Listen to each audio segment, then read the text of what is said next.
எனக்குள்ள வேதனை நிலவுக்கு தெரிந்திடும், நிலவுக்கும் ஜோடி இல்லை. எழுதிய கவிதைகள் உனை வந்து சேர்ந்திட கவிதைக்கும் கால்கள் இல்லை.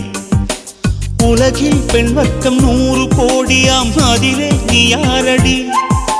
சருகாய் அன்பே நான் காத்திருக்கிறேன், எங்கே உன் காலடி? மணி சரி பார்த்து தினம் வழி பார்த்து இரு விழிகள் தேய்கிறேன்.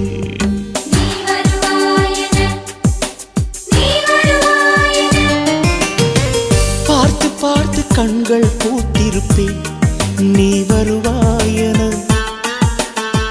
பூத்து பூத்து புன்னகை சேர்த்து வைப்பேன், நீ வருவாயென. தென்றலாக நீ வருவாயா? ஜன்னலாகிறேன். தீர்த்தமாக நீ வருவாயா? மேகமாகிறேன். வண்ணமா